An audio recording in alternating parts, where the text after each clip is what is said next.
issue on when you get a subordination request, the importance is not necessarily to remain in second position. You actually want to retain your collateral position as far as where you are with the value of the loan. For example, if you're subordinating to someone who takes security in everything and there isn't any equity left, your second position doesn't mean much. So the goal would be when you subordinate that you do not lower your position as far as equity or collateral. And my understanding is this is another circumstance where you are not lowering your position at all by subordinating to a new creditor. We'll be doing some paying off of some other loans, and your position is not getting any worse by subordinating.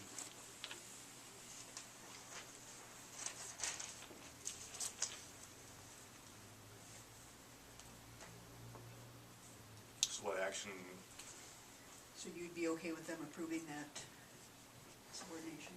Well, that was the EDA's recommendation, is my Right, it was. understanding. They've done the economic analysis on the loans and the documents and the specifics. I was just concerned that the thought isn't always staying in second place, it's making sure that your position doesn't diminish. And from my understanding, that is not being diminished. So the EDA's recommendation was to approve that. All right. I move to approve EDA's recommendation. Second. Motion by Mr. Hansi, second by Mr. Robertson. Any more discussion?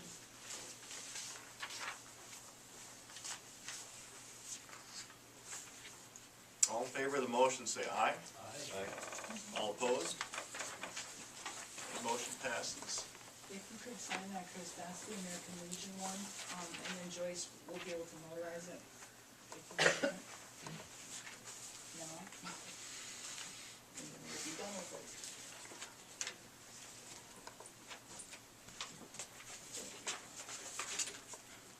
All right, let's go to number 3, Rushfoprd Hardware Flood Loan Request. Okay, this is. Where are we at? Well, we had quite a discussion about this in the EDA council meeting. The request was for a 4-year deferral of the Category 1 and 1A loan payments, and also the interest.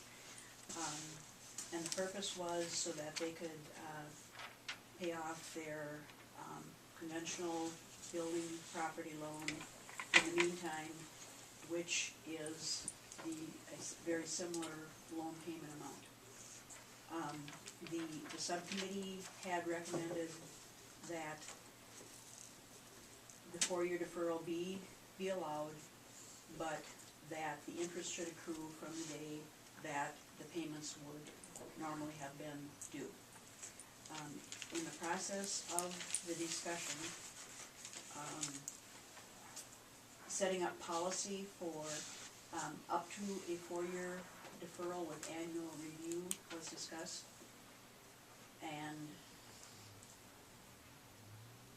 And also,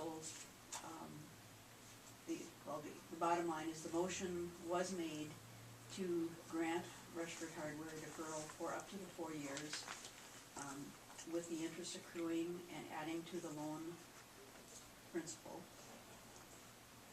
and that any costs for forbearance documents or filing be paid up front. And did I miss anything, Jim? No, it was an annual review on that, Okay. so they were 1-year increments, so to Right. speak.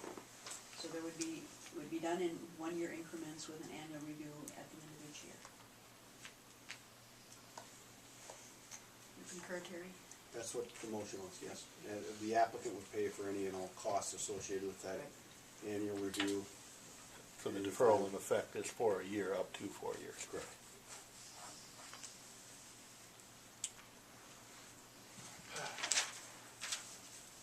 Move to approve? Second. Motion by Mr. Dahl, second by Mr. Hansi. Any more discussion?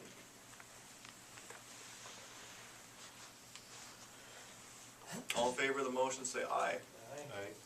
All opposed? Abstain. The motion passes with Mr. Robertson abstaining. Number 4, Rushford hypersonic project status. Mr. Chiglo, have you got the information you needed? Due to confidentiality agreements that were signed that I have not reviewed, I can't advise the EDA to discuss that until such time as those agreements are released and that we're specifically authorized to discuss details of that project.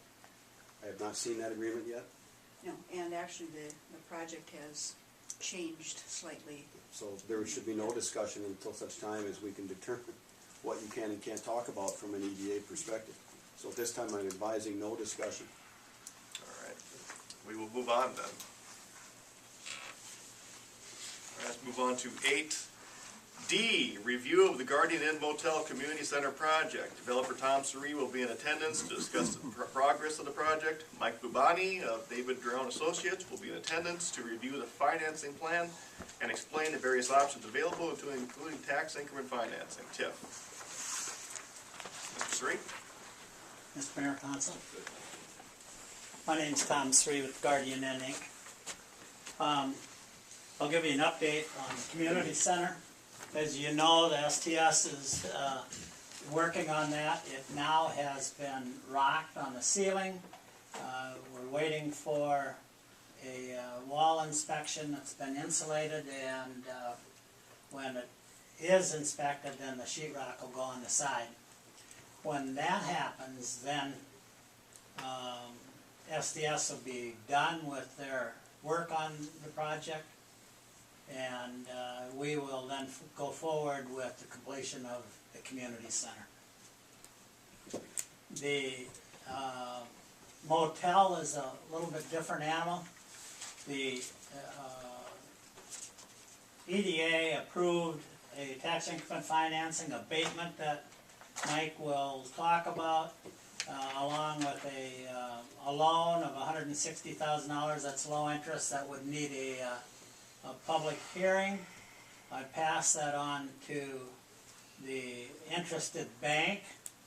I know that your attorney asked for a letter from the bank on their willingness to finance the project, both the motel and community center. I have not been able to sell all the shares in the motel. A month ago I had 23% interest yet to purchase. I was in town Friday, talked to several people from the city of Rushford, living in the city, that may be interested in investing, and I did not get any positive responses in the addressing the 23%. I do now have interested parties, so that I think that by the end of the day today that I've got 8% left in ownership to fund the motel. Then I can go to the bank and request information from them on the doability of the approval of the loans. I ask you as a council to move forward with the consideration of the tax increment financing and the loan. If you need some financial backing from me as the developer, I most certainly will talk about it to the city about doing that. Time is always of the essence, and I've been here for 4 years now, so we're getting to the point that I think in the very near future we'll